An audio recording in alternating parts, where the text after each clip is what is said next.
Bien. Hoy vamos a hablar un poco de las manifestaciones corporales. Para hablar sobre esto, traje los aportes de Daniel Kalmen, que si quieren lo pueden buscar, que tiene un montón de material sobre psicomotricidad sumamente interesante y profundo, aparte. Y me gusta mucho, varias cosas de las que vamos a ir viendo tienen que ver con con su perspectiva y también con la de su esposa, que se llama Mara, que también es psicomotricista, y tienen un montón de aportes a la disciplina. Bueno, vamos a hablar del problema epistemológico de la corporidad, es decir, de qué se piensa, de qué se cree, cuál es el concepto de la corporidad. Bien, y lo que propone Kalmen es pensar a las corporidades como un rizoma y como un mapa. Él lo va a proponer pensar a estas corporidades, primero pensar que estas corporidades son, es una construcción, ¿sí? No estamos hablando acá del cuerpo en su aspecto biológico, ¿no? Podríamos decir con lo que nacemos, sino estamos hablando de la construcción de ese cuerpo, ¿no? Y como cada sujeto en su singularidad lo va construyendo, y en esa construcción, por supuesto que también tenemos que pensar a los otros como parte de este proceso de construcción, ¿sí? Y es por eso que Kalmen lo que nos dice es que tomar a esto como un campo de problemas en sus múltiples atravesamientos, porque inclusive podríamos decir, ¿no? Si planteamos la noción de género, ¿no? Y todo lo que eso conlleva para nuestra sociedad, ¿no? Con los pros y con los contras, digo, ¿no? Cuando también esto es una construcción. Entonces lo que dice Kalmen es no reducirlo solo en su subjetividad, no reducirlo solo en su subjetividad, sino en su multiplicidad, porque dice, no hay un cuerpo, sino cuerpos, que son plurales y que son diversos, ¿no? Como decía recién, esto es una construcción, no es lo dado, dos personas no van a tener el mismo cuerpo. Vieron que a veces, genéticamente hablando, se empiezan a comparar los cuerpos muchas veces, ¿no? Inclusive dentro de las familias, como diciendo, este hermano y este otro hermano, o por qué no tienen el mismo cuerpo, o por qué no, y se empiezan a sacar todas esas lógicas más desde una perspectiva genética. Pero acá hay plurales, hay cuerpos que son plurales y, como decíamos, si es una construcción, son diversos todos, ¿no? Entonces también lo que propone Kalmen es situar en un proceso de producción temporal, histórico y social, y no como una esencia o invariante que es universal. Con esto Kalmen nos quiere decir es que esta construcción que se hace está atravesada por el momento histórico y social en el que una persona se sitúa, ¿sí? Y de ahí también las diferentes perspectivas, ¿no? Cuando hablamos de cuerpo también hablamos de a nivel social histórico, y hoy sigue rigiendo, ¿no? Más allá de que hoy se plantea la diversidad, que se plantea el respeto por los diferentes cuerpos y demás cuestiones, en realidad hay una tendencia muy marcada, ¿no? A ese cuerpo ideal, ¿no? Y que muchas personas literalmente mueren por tratar de conseguir ese cuerpo ideal, por parecerse a, ¿no? Por tener un cuerpo que pueda mostrarlo hacia los demás y que los demás no lo critiquen a este cuerpo, ¿no? Entonces, todavía en nuestro contexto, estos estereotipos del cuerpo ideal están bien marcados. Y por eso, ¿no? Sigue Kalmen diciendo, es producto de la cultura y de la experiencia interaccional, es decir, la experiencia que cada persona hace en ese momento sociohistórico en particular, la relación que hace esa persona con ese entorno y cómo ese entorno afecta o no a esa persona en la construcción de su cuerpo, ¿no? Por eso plantea, perdón, se me salió el cargador y me está avisando que no tengo batería. Ahí está. Ahí está. Y por eso Carmel lo plantea, como decíamos recién, ¿no? Como una construcción que es particularizada en el encuentro amoroso con otros cuerpos. Después vamos a ir viendo otras situaciones y también vamos a ver, creo que la clase que viene o la otra, por ejemplo, cómo nace el juego, ¿no? Que el juego nace también a partir de la experiencia subjetivizante y amorosa con otra persona. Acá en la construcción del cuerpo pasa lo mismo. Y también hay ciertas condiciones materiales y simbólicas de existencia que van a atravesar a esta construcción. Como recién les decía, obviamente es diferente con la vida orgánica, ¿no? Con lo ya dado, con lo que nacemos, con nuestra carga genética. Va más allá de ese cuerpo pensado como con lo que tengo, ¿sí? Es el lugar, estas corporeidades también, donde se performatizan los géneros, ¿no? Ya que también el género es una construcción que realizamos las personas subjetivamente y también en el encuentro con los otros, ¿sí? Por eso la corporeidad Carmen la plantea como lugar de la insignia y de la identidad, ¿no? Es decir, cada construcción es bien diversa y hace propia a la identidad de esa persona, ¿no? La manera en que se viste, por los gustos y por los intereses, la manera en que uno se presenta hacia el otro, ¿no? La manera, podemos pensar, hasta que uno se peina o se hace algo en el pelo, ¿no? Porque es una construcción y es como esa construcción va a depender de cómo la persona se quiera ver a sí misma frente al espejo y además cómo lo ven los otros, porque los otros tienen un gran impacto en la construcción de este cuerpo, ¿no? En lo que dicen los otros, en lo que opinan los otros, ¿no? Siempre a las personas, en nuestra manera particular, nos afecta y mucho lo que el otro opina. Estamos más pendientes de lo que el otro opina, en que el otro me dé su aceptación, ¿no?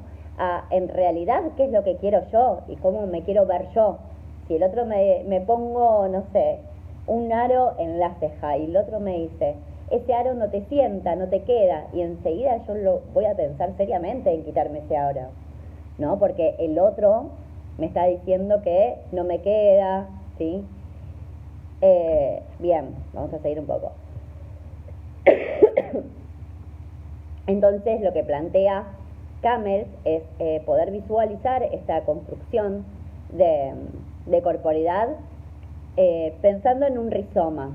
Este rizoma tiene una organización de elementos que no siguen en sí unas líneas de subordinación jerárquica, ¿sí? Estas líneas no son lineales, justamente, ¿sí? Porque no siguen ningún orden en realidad. Y tiene muchas ramificaciones, ¿sí? Como si pensáramos en la raíz de un árbol, por ejemplo. Pero puede funcionar como raíz, como tallo, rama, sin importar la posición de la figura en la planta. Y tiene algunos principios, este rizoma. El principio de conexión y heterogeneidad, que nos lleva a pensar que cualquier punto de ese rizoma puede ser conectado con cualquier otro punto de ese rizoma. De multiplicidad, porque no puede reducirse ni a lo uno ni tampoco a lo múltiple. Todos funcionan de la misma manera, todos funcionan como un gran sistema en el que ninguno puede, en el que ninguno puede funcionar sin el otro, ¿sí? También nos habla de rupturas que son asignificantes, porque está sujeto a líneas de segmentaridad y también líneas de fuga, que es esta intervención, digamos, ¿no? Que yo recién les mencionaba, si el otro me dice a mí tal cosa, ¿no? Rompe con mi propio esquema ese otro, solamente por lo que me está planteando. Entonces ahí va a haber una segmentaridad de lo que estoy construyendo, ¿sí? Porque interviene un otro que viene a romper con eso que yo estoy construyendo. Y también pensarlo como cartografía, ¿sí? Porque va a ser un mapa que se va a ir construyendo. Bueno, y acá tenemos algunas aproximaciones conceptuales del concepto de corporidad, ¿sí? Decíamos que se construye y se constituye a sí mismo también. Es en sus manifestaciones, ahora vamos a ver qué son las manifestaciones corporales, ¿sí? Se manifiesta, está situada y también es dinámica la corporidad, pertenece a un orden de creación estética, se construye gracias a la posibilidad de jugar, por eso va a ser importante los comienzos o los principios del jugar que vamos a ver en otra clase, porque ahí también vamos a ver cómo tempranamente vamos construyendo y vamos construyendo a partir del juego corporal que iniciamos con un otro, ¿no? Centralmente en nuestras figuras de referencia, en nuestras figuras de apego, ¿sí? En esos primeros juegos e intercambios que se realizan.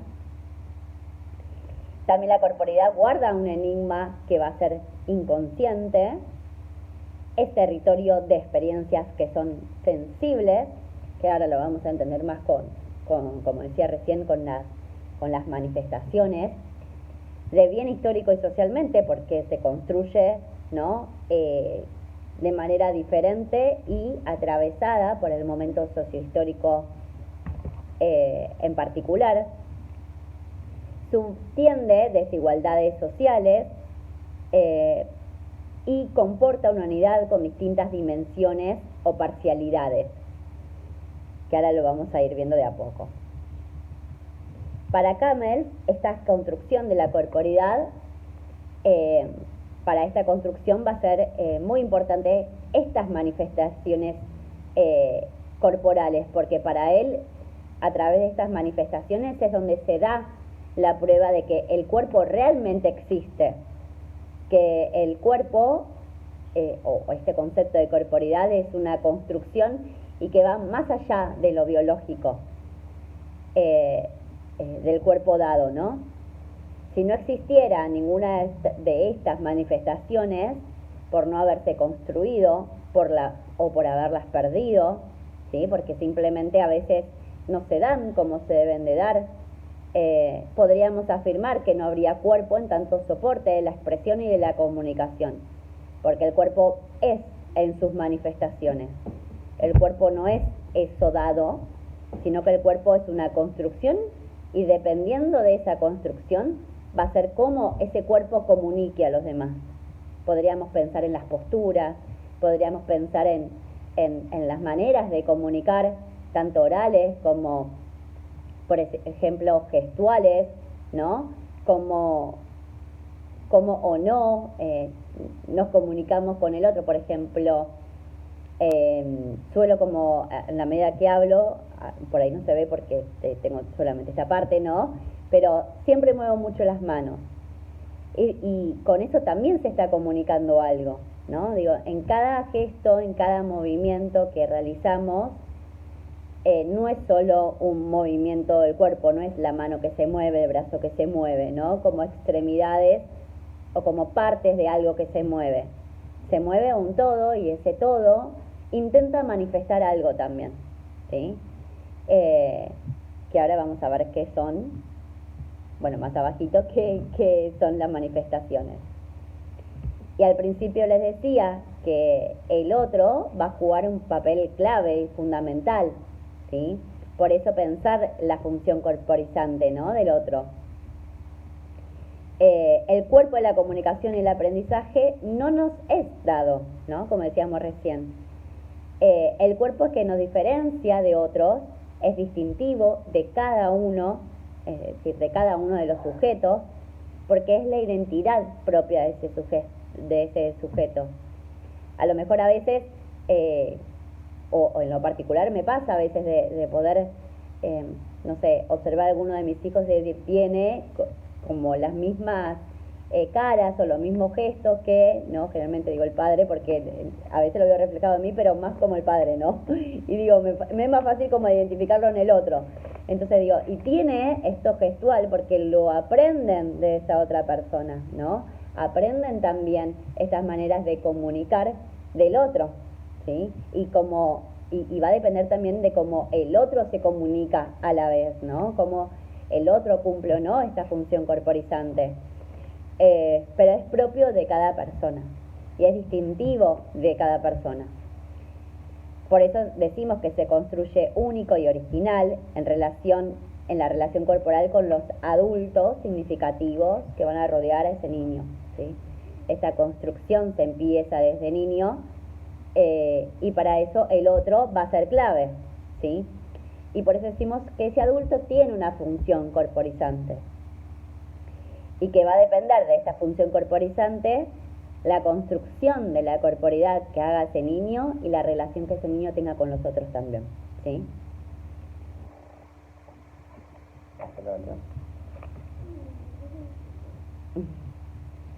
Bueno, estas manifestaciones corporales se van a dar a partir del contacto, de los sabores, de la actitud postural, de la mirada, de la escucha, de la voz, del rostro, los gestos expresivos, las praxias, ¿no? Es a partir de estas manifestaciones que el cuerpo cobra existencia. Fíjense que no estamos hablando de sentido simplemente, ¿no? La mirada no es lo mismo que ver, ¿no? Oír no es lo mismo que escuchar, decir no es lo mismo que la voz, ¿sí? Los sabores no es lo mismo que el gusto.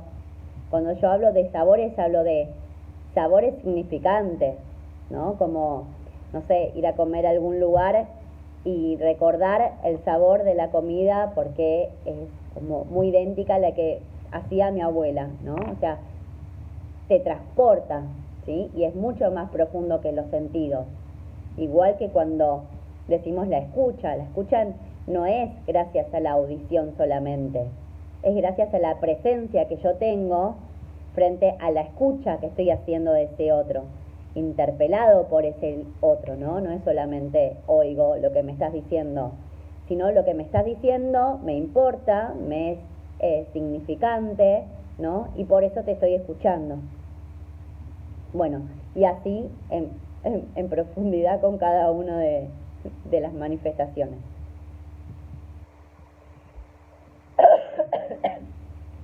Por eso, en este proceso de corporización, no hay posibilidad de pensar en una identidad sin cuerpo que la encarne y la reinterprete. No es un cuerpo que solamente lo mismo vamos a pensar o vamos a plantear un poco cuando veamos relajación. ¿Qué es la relajación? Si esa relajación es como la pienso, ¿no? Vieron que la relajación se piensa como un estado en donde el cuerpo está quieto. Pero, ¿el cuerpo realmente está quieto en la relajación? Claramente no, porque hay un montón de funciones que justamente no funcionan. El cuerpo no está totalmente quieto. Bueno, eso lo vamos a ver cuando veamos relajación. Por eso, dice Carmel, ser bebé, niña, niño, niña, implica un complejo y variado proceso de corporización. Que se inicia en el seno de una familia, y pensemos además que esa familia no está aislada del mundo, ¿no? Esa familia pertenece a una comunidad, pertenece a un territorio, una cultura, una época, ¿no? En la que se va a llevar a cabo la crianza y la sociabilización de ese bebé. Pero también pensemos esto que decía hace un rato de los cuerpos ideales y cómo hoy en día de todas maneras está bien arraigado, ¿no? En nuestra cultura. Las familias tienen la función de ser mediadores entre un niño y la cultura, ¿no? Esa familia, según el momento en el que se encuentre, el espacio sociohistórico en el que se encuentre, va a ir transmitiendo todo eso que la cultura ofrece a ese niño, ¿no? Es esa mediación. Entonces, estos procesos de corporización que se van a dar a través de la crianza, que se van a dar a través de las manifestaciones que recién decíamos, ¿no? Van a ir corporizando a ese bebé, ¿sí? Que luego esa corporización y esa construcción que ese niño haga será su marca personal, será su identidad, ¿no? Pero es gracias a los otros. Y no solamente en el contexto inmediato de pensar gracias a los otros como únicamente la familia, sino también a la cultura en la que pertenece, ¿no? Por eso a veces también nos es tan difícil ir como ayornándonos a los diferentes momentos sociohistóricos en los que vamos atravesando, ¿no? O pensar en nuestra cultura a las personas más adultas, ¿no? Hoy en día pensar a los más adultos que vivieron otras épocas y otro tipo de contexto en donde le es muy difícil esta actualización a la revolucionaria sociedad en la que nos encontramos hoy, porque hoy todo es totalmente cuestionado, ¿no? Es decir, todo está para ser cuestionado. Se plantea algo y se cuestiona y se plantean otras nociones y se plantean otras perspectivas totalmente opuestas y diferentes, ¿no? Entonces estamos en ese contexto social bastante revolucionario a partir de sus múltiples vertientes, ¿no? En salud, en educación, en política, economía, etcétera, etcétera, ¿no? Y todo eso que nos atraviesa a los sujetos particulares, ¿no? Y es ese atravesamiento que nosotros vamos a la vez replicando, ¿sí? Para los nuevos integrantes de la sociedad que se van incorporando. Entonces, si hoy pensamos a las niñeces, pensamos a las infancias hoy en día y decimos, wow, qué el capricho que hace, o esta conducta que tiene, o esto que dice, ¿no? Y claramente dan cuenta de la sociedad en la que vivimos hoy prácticamente, ¿no? De que todo es así, todo muchas veces es tomado como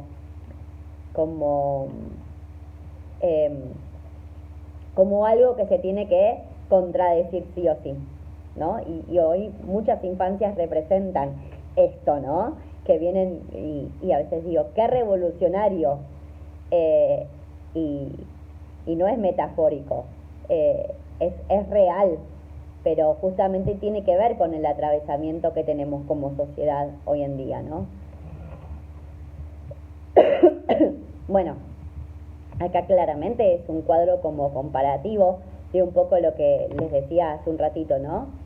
Estas diferencias que hay entre el organismo, los órganos, las funciones que cumplen cada uno de los órganos, y por el otro lado las manifestaciones corporales que dan funcionalidad porque son las principales encargadas de construir corporidades, construir los propios cuerpos e identidades a la vez, ¿no? Y como decía recién, siempre pensar a estas manifestaciones como lo que el otro aporta, ¿no? La función que cumple el otro en cuanto a estas manifestaciones. Entonces, enseguida pensamos, bueno, obviamente en el contexto inmediato y en las... no me sale la palabra. En las relaciones, en los intercambios, ¿no? Que ocurren entre ese bebé y su familia. Fíjense, tacto no es lo mismo que contacto, ¿no? Porque yo te puedo hacer una palmadita como el hombro, como diciendo, bueno, ¿no? Sin involucrarme emocionalmente, ni sentimentalmente, ni nada por el estilo, pero el contacto, la persona que te abraza, o la persona que, si bien te apoya la mano, es un contacto que es sentido, ¿sí? No es como una palmadita de bueno, sino es un contacto sentido. El olfato de los aromas, ¿no? Esos aromas que si bien son gracias a los olfatos, esto que decía, como el otro, ¿no? Cumple un rol fundamental para la construcción de la corporidad, porque también deja huella, ¿no? Ese olfato con el aroma, con esta manifestación corporal, me transporta, ¿sí? A algo claramente significativo y que ha dejado huella para la construcción de la corporidad. El gusto de los sabores, ¿no? La visión de las miradas, la audición de las escuchas, la cara de los rostros, ¿no? Esto tiene que ver mucho con, o se asocia mucho con con los conceptos de psicoanálisis, por ejemplo, de transferencias. ¿No? Hay una cara, pero no es solamente la cara de la persona, sino el rostro también que me transporta a alguien, a un vínculo mío, a alguien de otro tiempo, ¿sí?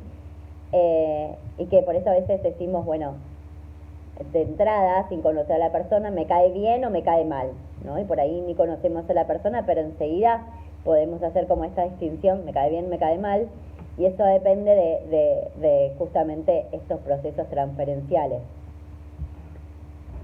Otra diferencia, la función motriz no es lo mismo que las acciones, coordinaciones, las praxias.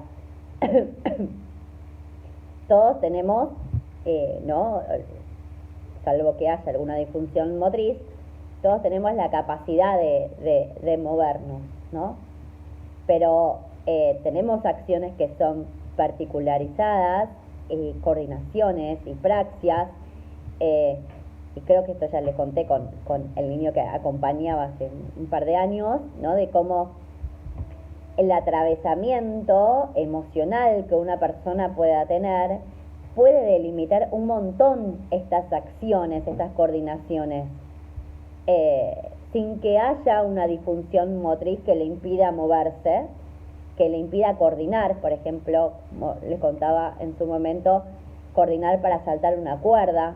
No había nada motrizmente que le impida, salvo sus emociones, ¿no? Que estaban bien atravesando todo su cuerpo y que esto le impedía claramente poder disfrutar y poder realizar un montón de acciones que tenía la capacidad para hacerlo, pero psíquicamente no se encontraba en las condiciones y ese cuerpo estaba manifestando justamente este atravesamiento. El movimiento reflejo no es lo mismo que la gestualidad expresiva, ¿no? Muchas veces hay personas bien características, digo, que uno puede observar y que uno puede dar cuenta de esa persona por cómo se expresa, por la gestualidad que transmite a la hora, sobre todo, de comunicarse con un otro, ¿no? El eje postural o la postura no es lo mismo que las actitudes posturales, ¿no? Porque hay personas, por ejemplo, que están mucho tiempo con los brazos cruzados, hay personas que uno los ve como con la espalda, ¿no? En una postura de la espalda tumbada hacia adelante, pero sin embargo no tiene ninguna dificultad cervical, ¿no? De la columna vertebral que le impida mantenerse derecho, por ejemplo, ¿sí? Pero sin embargo estas actitudes posturales también dan cuenta de estas manifestaciones. Y la sensibilidad propioceptiva, laberíntica, la audición, la visión, no es lo mismo que la mirada, la escucha, la actitud postural, como decíamos recién. Pero estos órganos o estas funciones, si bien todos, salvo obviamente una persona con alguna discapacidad, por ejemplo, sensorial, ¿no? O motriz, todas las personas, excepto estas personas que mencionaba recién, las tenemos, nos los es dado cuando nacemos, ¿no? Ahora, diferente es estas manifestaciones que son parte de una construcción y que esa parte y que esa construcción además se hace con otros, en ese contacto que el otro me ofrece, en los aromas que el otro me ofrece, en los sabores que el otro me ofrece, ¿sí? En todas estas manifestaciones está el otro que me las ofrece amorosamente, digo, ¿no? No es lo mismo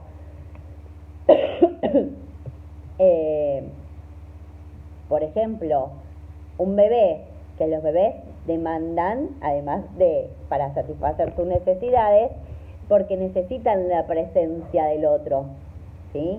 Para poder autorregularse, además la necesitan, ¿no? Como la única manera que tienen. Ese bebé reconoce a su mamá por su aroma, porque las madres parece que tenemos, todas las personas tenemos de todas maneras un olor particular en la piel, que no tiene que ver con el perfume, con el jabón o con la crema que uno usa. Cada uno tiene un olor particular en la piel. Y los bebés reconocen a su mamá por ese olor, por eso a veces cuando se intenta que se despegue o cuando la mamá tiene que empezar a trabajar, se le deja una ropita de la madre, ¿no? Para que pueda oler este bebé, pueda sentir ese aroma a la madre.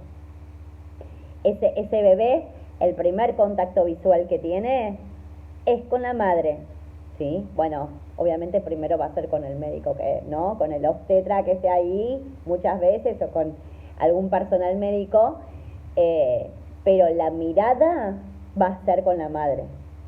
Esa primera manifestación sobre la mirada va a ser con esa madre, porque lo va a guiar el aroma, lo va a guiar el contacto, ¿no? ¿Vieron cuando ponen al bebé sobre el pecho de la madre? Ese contacto es el mismo que escuchaba el bebé cuando estaba dentro de la panza de esa mamá, ¿no? Puede escuchar ese bebé y distinguir la voz de su madre, ¿sí? Es decir, todas las manifestaciones generalmente, ¿no? Con la primera persona que se van a dar es con la madre, ¿sí? Entonces, ¿qué pasa con esos niños que no tienen estas manifestaciones, ¿no? Que no las han podido lograr? Van a tener ¿cómo van a construir esa corporeidad si estas manifestaciones no se han dado en ese primer momento y que son claves, ¿sí? para la construcción de la corporeidad de ese bebé? Con un bebé que no se lo atiende, ¿no? Que no se lo carga, se lo mima, se interactúa a través de poder hacer un contacto visual. A mí me parece muy chocante, y lo he visto muchísimas veces, a las madres dándole el alimento a sus hijos, ya sea pecho, mamadera, ¿no? Y dándole con un brazo, sosteniendo a su hijo, y con el otro con el teléfono. Digo que es impactante porque ese momento de alimentación no es solo de alimentación, ¿no? Es un momento de contacto, de miradas, ¿no? Donde de conexión mutua. Y muchas veces veo estas situaciones donde están, ¿no? Con una mano sosteniendo a su bebé, con el otro al teléfono, y digo, lo que se pierden, ¿no? De poder realizar este contacto, ¿sí?